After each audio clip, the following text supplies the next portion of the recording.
আসসালামু আলাইকুম। সম্মানিত দর্শকবৃন্দ, কেমন আছেন? আশা করি সকলে ভালোই আছেন। আল্লাহ সকলকে ভালো রাখুক এবং সুস্থ রাখুক।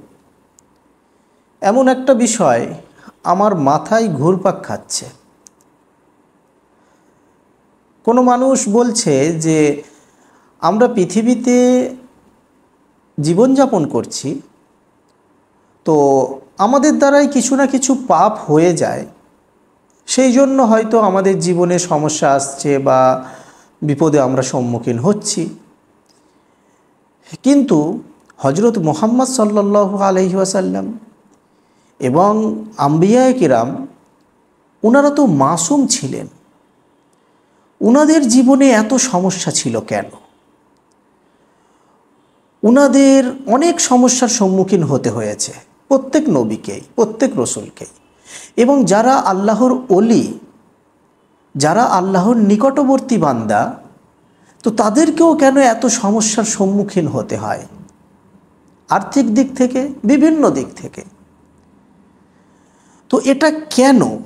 এবং এই রকমও আরও কিছু প্রশ্ন আপনাদের মাথায় ঘুরছে। যেমন আপনি ভাবছেন যে এখন আমার কিছুটা ইনকাম হচ্ছে, আমি ভাবছি যে আর একটু বেশি যদি ইনকাম হয় তাহলে আমি পরিবারটাকে খুব সুন্দরভাবে চালাতে পারব।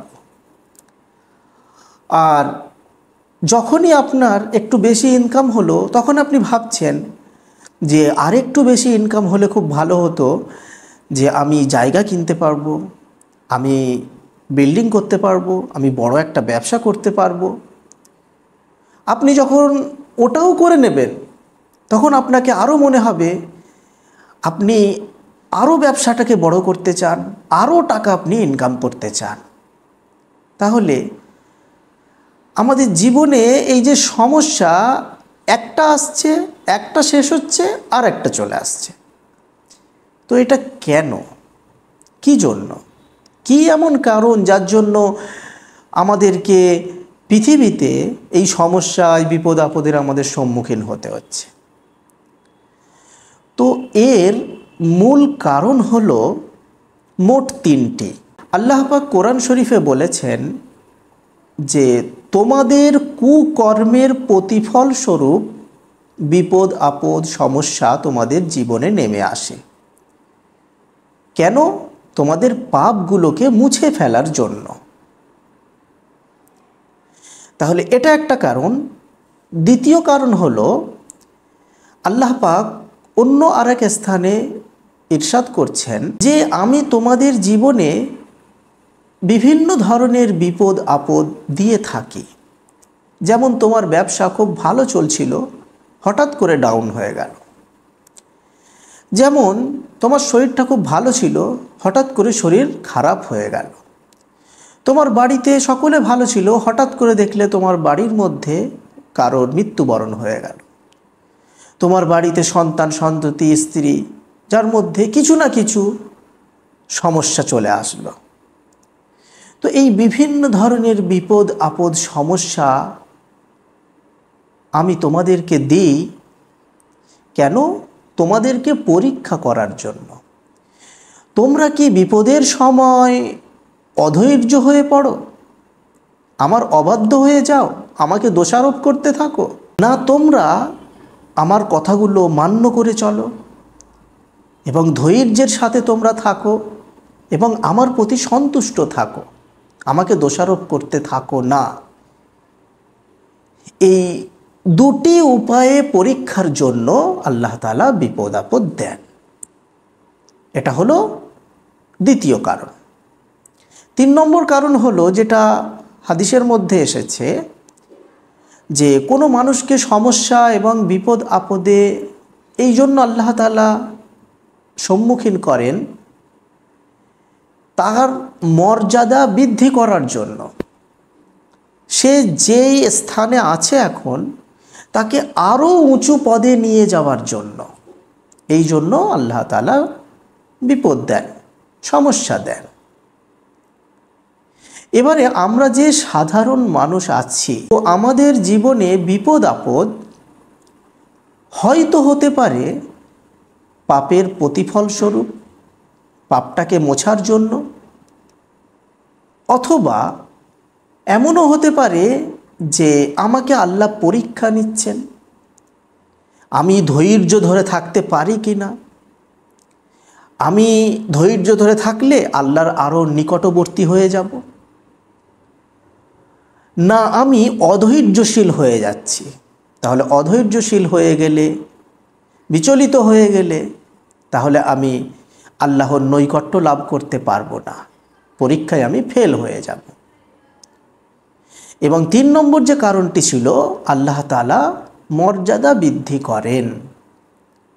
তো এই 3টি কারণের মধ্যে কোনো একটি কারণ পার্টিকুলারভাবে আমি বলতে পারবো না। সাধারণ মানুষের জীবনে যে বিপদ আপদগুলো আসছে, এই 3টি কারণের মধ্যে যে কোনো কারণ হতে পারে। এবং হযরত মুহাম্মদ সাল্লাল্লাহু আলাইহি ওয়াসাল্লাম এবং আম্বিয়ায়ে কেরাম, তো উনাদের জীবনে যে বিপদ আপদগুলো এসেছিল, যে সমস্যার সম্মুখীন ওনারা হয়েছিলেন, ওটা ছিল পরীক্ষার জন্য, ওটা ছিল ধৈর্য দেখার জন্য। সে নিকটবর্তী তো আছেই আগে থেকে, আম্বিয়ারা সকলেই তো নিকটবর্তী আল্লাহ তাআলার, কিন্তু আরও নিকটবর্তী করার জন্য আল্লাহ তাআলা ওনাদেরকে বিপদে ফেলেছিলেন। এবং 3 নম্বর যে কারণটি, মর্যাদা বৃদ্ধি করার জন্য। তো আম্বিয়ায়ে কেরাম, উনাদের জন্য আপনি বলতে পারবেন না যে পাপের এটা প্রতিফল। হ্যাঁ, এটা বলতে পারবেন যে এটা পরীক্ষার জন্য, আরও আল্লাহ তাআলার নিকটবর্তী করার জন্য এবং মর্যাদা বৃদ্ধি করার জন্য আল্লাহ তাআলা ওনাদেরকে সমস্যার সম্মুখীন করিয়েছিলেন। আমার প্রিয় দিনী ভাই বোনেরা, আপনারা একটা কথা মনে রাখবেন, আমরা পৃথিবীতে আছি, আমাদেরকে আল্লাহ বিবেক বুদ্ধি দিয়েছে, এবং এমন কিছু বস্তু আছে যেই বস্তুগুলোকে আমরা নিশ্চিতভাবে জানি যে আমি নিজে যদি ওই কাজটা করি তাহলে আমি বিপদের সম্মুখীন হব, আমি সমস্যার সম্মুখীন হব।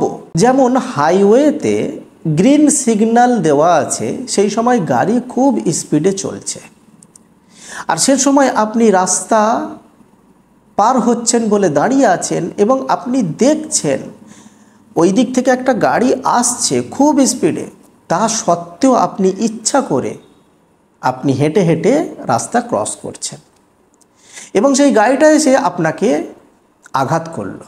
তাহলে এই যে আপনি আঘাতপ্রাপ্ত হলেন, এখানে আপনি সৃষ্টিকর্তাকে কোনো কিছু দোষ দিতে পারবেন না।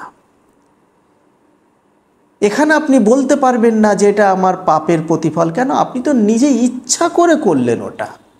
আপনি তো দেখতে পাচ্ছেন গাড়ি আসছে আপনার সামনে থেকে, তা সত্ত্বেও আপনি কেন হেঁটে হেঁটে যাচ্ছেন? আপনি জানেন যে আমি হেঁটে যাচ্ছি, ওই গাড়িটা তৎক্ষণাৎ আমাকে এসে আঘাত করতে পারে। তো এই জন্য এটা পরীক্ষার জন্য আপনি বলতে পারবেন না, এটা আপনি নিজে ইচ্ছা করে করেছেন।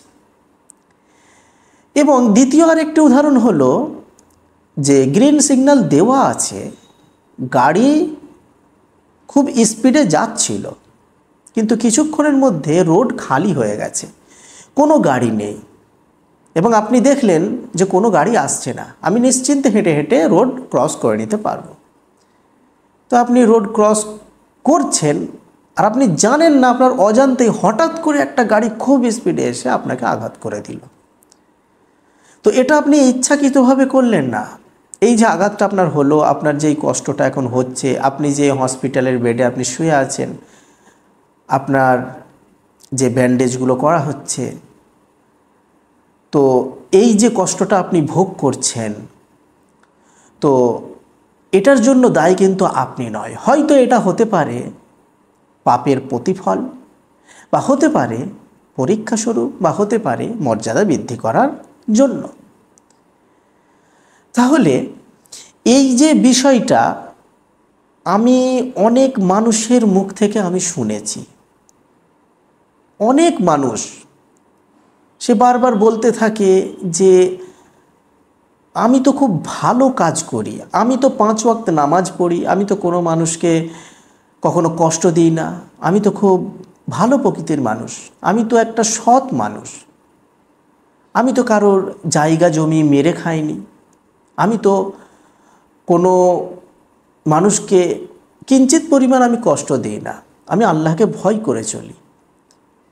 তা সত্ত্বেও আমার জীবনে সমস্যা আসছে, আমার সন্তানের অ্যাক্সিডেন্ট হয়ে গেল, আমার সন্তান মারা গেল, এই বিভিন্ন ধরনের যে বিপদগুলো সমস্যাগুলো আমার জীবনে আসছে কেন? তো এটার উত্তর নিয়ে আমি অনেক কিছু দেখেছিলাম কোরআন হাদিস, তো সেখান থেকে আমি বার করে আপনাদের সামনে এটা উপস্থাপন করেছি। যদি আপনাদের কিছু উপকারে আসে ভিডিওটি, তাহলে আপনারা আমার জন্য, সকলেরই জন্য এবং নিজের জন্য দোয়া করবেন। আসসালামু আলাইকুম ওয়া রাহমাতুল্লাহি ওয়া বারাকাতুহু।